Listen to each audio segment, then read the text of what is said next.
so hard to have to keep reliving this over and over. She's worked so hard. She's doing what's right. Mr. Miranda, our justice system has afforded you every privilege, every protection. Hey! This is a courtesy not extended to your victim. Well, hi, Michelle. Good morning. Hi, how are you? I'm doing great. Thank you for joining me today to talk about Miranda's Victim. Yes. Wonderful movie, incredible, educational, thrilling. I'm a big courtroom drama and legal buff, and it was just an exciting thriller. So congratulations. Thank you very much. Thank you. Well, the theme of the movie, of course, is one case that challenged the legal system. How did this ruling redefine justice? Well, what gave birth to to civil rights liberties, what we call the Miranda rights. So now people, it was iconic, an iconic ruling. And, I've been saying it's so interesting. There's been a gap in our history because nobody's told the story. What are the chances of finding, a story like this that hasn't been told? And what are the challenges in shooting a courtroom scene? Because we've seen so many episodes of Law and Order, and there's so many famous court movies. But as a director, what is the challenge in covering that?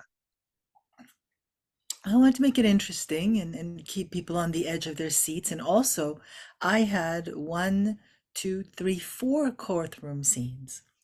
So 4 of them. The first one was the one where, he got convicted, which we shot in an authentic courtroom in New Jersey. The second one was the Supreme Court ruling, which we built. We built it at Mammoth University in New Jersey. The third courtroom was, we also built it. It was when Turov goes to see Flynn win the case with the eye. And the fourth one is the big courtroom scene where, the final courtroom scene. So yeah, it's to all make it different and make it interesting and keep people engaged. And, obviously I had this cast. And so the acting, the level of the acting, also I think holds people's attention. You didn't find it intimidating as a director to shoot those big corporate sets, but especially the final scene? Oh, everything intimidates me. I never want to do anything. I'm always scared of everything.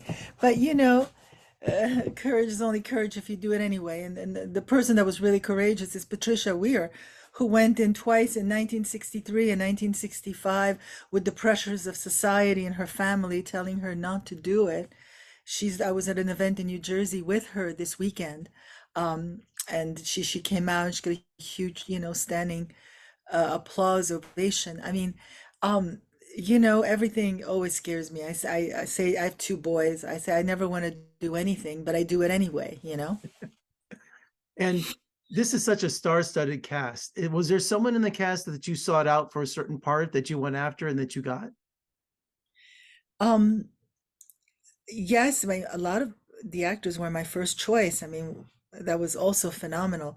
It took me a long time to process the cast that I was able to get to tell this story. I just had to keep waking myself up and go, really? Did this happen?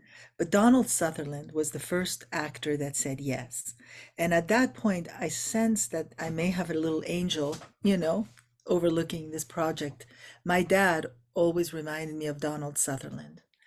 And there's just something about him, My dad's passed away, but I felt like he was just somewhere up there overlooking this.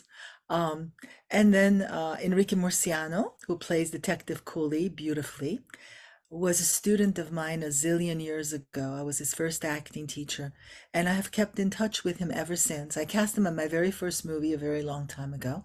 And every time I tried to cast him, every time he was working. So finally, he was working this time too. I called him directly. I said, I have a part for you in Miranda's Victim. And he's like, well, I'm going to show up in Vancouver. I'm going to ask them to kill me off. And he did. And he came to do it. He's wonderful. And he introduced me to Andy Garcia. And then I had coffee with Abigail Breslin. And her and I just hit it off right away and knew we wanted to tell this story together. And then Mireille Nos and Brent Sexton were also my first choice. Josh Bowman, Emily Van Camp. I was just, what can I tell you? Sometimes in life, things fall into place. That's not to be said that there weren't any challenges making this movie, because of course there's no way that anything is smooth sailing.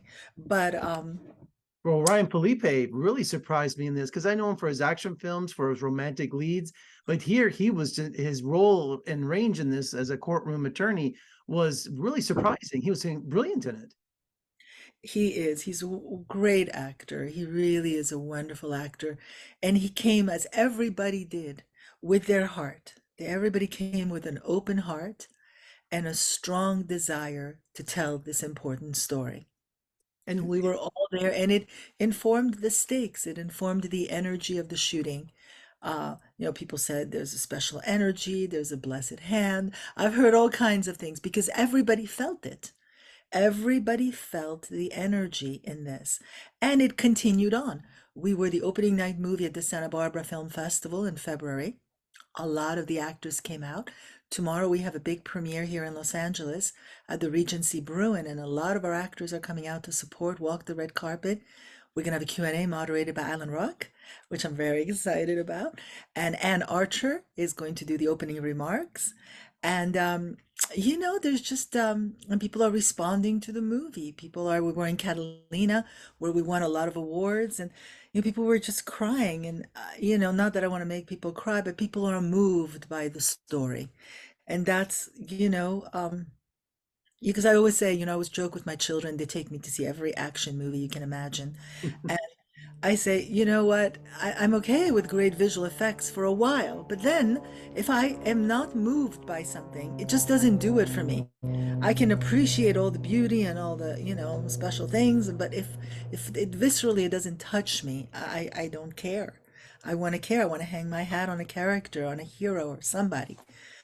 And so, I'm glad that people are being moved by this story. And this is also a period movie. What was the challenges in recreating the 1960s, from the courtroom scenes to the costumes to was it a bit of a challenge? Absolutely. But I had some wonderful production designers. I thought long and hard about a color palette, how I was gonna, the colors, how I was gonna put it together. And then I did a big meeting with my production designers, Rick Butler and Lily Garan, and my wonderful costume designers, Jennifer, and my great director of photography, Gigi, and we all talked about it a little bit. And then I was aided by George Colbert, who is the one that found this story. He was sitting at home, and there was a news, and he asked what happened to the victim, and he went to look for her and interviewed her and got her to agree to tell her story. She had kept it private. That's why nobody knew about this story. She kept it private for 60 years, over 60 years. And she agreed to tell the story. She understood it was important that people should know about this.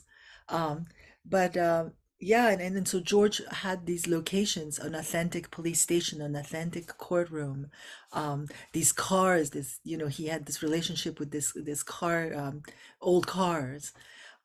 So we were aided in that. So that also, came together. Well, Michelle, congratulations on an amazing film. It has an important message. I think it's going to be shown in law schools for years to come, and also anyone who wants to know their rights and the law. And you turned in a really gripping drama. So congratulations. It means to me a lot that you say that. So thank you very much. Good luck, and let's talk again soon. And come visit us in Las Vegas soon. We'd love to have you. Okay, great. It's a deal. Okay, thank you.